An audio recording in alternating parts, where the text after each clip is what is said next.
Okey, untuk tajuk kedua 4.2 siri kreatifan logam, kita akan membincangkan bagaimanakah siri kreatifan logam ini disusun.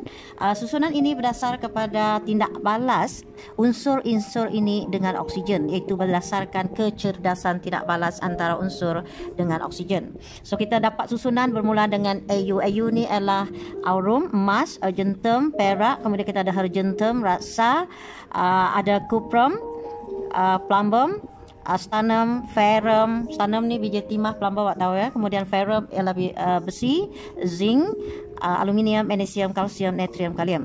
Dan kalau lihat kepada arrow tindak balas, kecerdasan tindak balas unsur-unsur dengan oksigen, yang ke kanan iaitu kalium merupakan unsur yang paling reaktif, yang paling cergas tindak balas bila bertindak balas dengan oksigen, sementara yang berada di sebelah kiri iaitu bermula dengan aurum, emas, argentum, perak, argentum, raksa ni merupakan logam yang kurang reaktif bertindak balas dengan oksigen. Jadi beginilah susunan siri kreatifan ini dilakukan logam.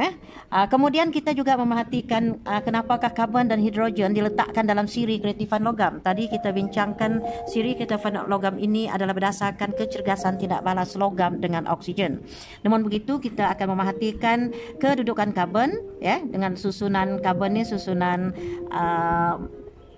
dia punya molekul ataupun unsurnya ini adalah hidrogen. Kenapakah begitu perlu kedua-dua unsur ini disusun di dalam siri kreatifan logam? Dan bila didapati bahawa bila disusun karbon berada di antara aluminium dan zinc, kemudian hidrogen berada di antara zinc dan ferrum. That means kecergasan tindak balas bahan-bahan ini logam-logam ini apabila semakin naik ke atas siri kreatifan logam ini semakin cergas tindak balas unsur. Dan kita dapat perhatikan bahawa hidrogen berada di antara zinc dan juga ferrum, atau dengan kata lain ialah hidrogen lebih aktif daripada ferrum tetapi kurang aktif daripada zinc. Kalau susunannya, karbon pula ialah kurang aktif berbanding dengan aluminium tetapi lebih aktif dari zinc. So boleh ingat susunan logam dalam siri kreatifan bermula dengan emas, argentum, perak kemudian kita ada merkuri, kemudian kita ada cuprum, ada plumbum, ada timah, stannum, ada ferrum, kemudian di antara ferrum dengan zinc kita ada hidrogen. Hidrogen ni bukan logam Kemudian di antara zinc dan aluminium kita ada unsur bukan logam itu karbon, tetapi karbon ini berada lebih aktif daripada zinc tapi kurang aktif di aluminium. Dan kita perhatikan logam-logam yang sangat aktif iaitu kita atas sekali ialah kalium, kemudian ada natrium, kalsium, magnesium dan juga seterusnya. Jadi cikgu harap kamu dapat menghafal atau mengingat mana logam yang aktif dan yang kurang aktif. Kemudian kita ada tajuk arang batu. Arang batu merupakan satu daripada mineral sebatian ditemukan di Malaysia. Hampir 80% arang batu ini ditemukan di Sarawak, 19% di Sabah dan 1% di Semenanjung Malaysia. Jadi kawasan simpanan arang batu yang paling besar terletak di Merit Pillar, Sarawak. Rasanya area ni adalah area. Apakah maksud pengekstrakan logam? Ekstrak maksudnya keluar.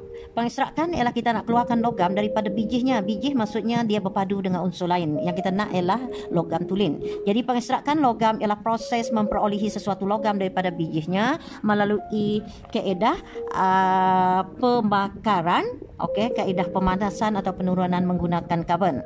Jadi kalau kita ada siri kreatifan kimia, ada logam atau unsur seperti kalium, natrium, kalsium, magnesium, aluminium merupakan unsur yang berada lebih aktif daripada karbon dalam siri kreatifan kimia.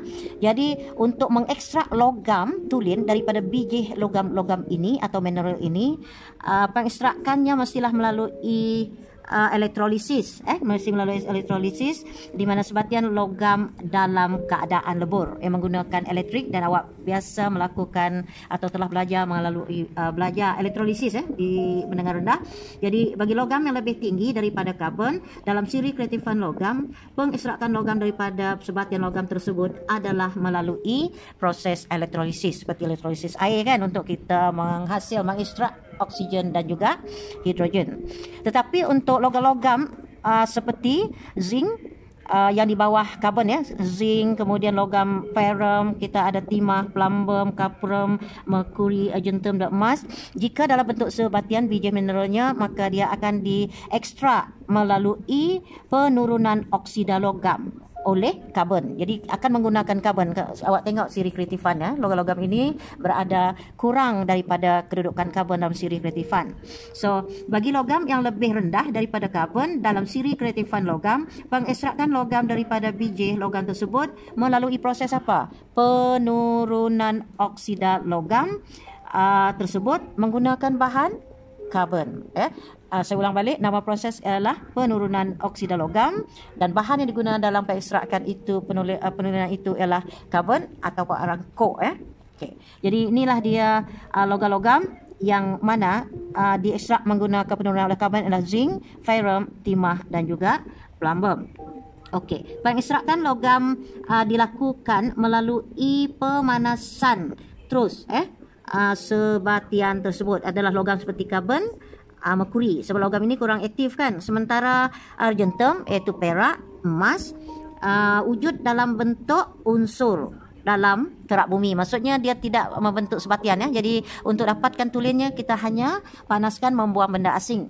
Begitu juga dengan kuprum, kita melakukan pemanasan, tetapi kalau biji plumbum, timah dan juga ferrum, ia perlu diekstrak menggunakan karbon melalui kaedah yang dipanggil sebagai penurunan oksida logam. Okey, jadi ikan besi ya. Pengekstrakan besi daripada bijinya dilakukan di dalam relau bagas. Ini alatnya, relau bagas. Dan langkah pertama ialah kita campuran biji besi atau oksida besi yang dipekatkan.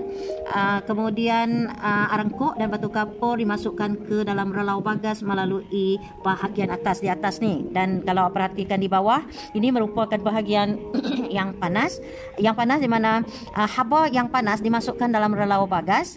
Semburan udara yang sangat panas dipampkan ke dalam relau bagas melalui bahagian bawah. Jadi suhu yang paling tinggi di sini ya. Dan suhu pengekstrakan logam selalunya 300 darjah Celsius ke atas, begitu tinggi. Kemudian dicampurkan bahan biji timah atau biji besi yang hendak diekstrakkan dan diletakkan di atas relau bagas. Jadi ulang balik, kita letak biji besi di sini, kemudian kita campurkan dengan arangkok dan juga batu kapur. Sebab arangkok adalah diguna untuk mengekstrak, batu kapur adalah diguna untuk mengasingkan benda asing yang terdapat dalam sebatian biji besi.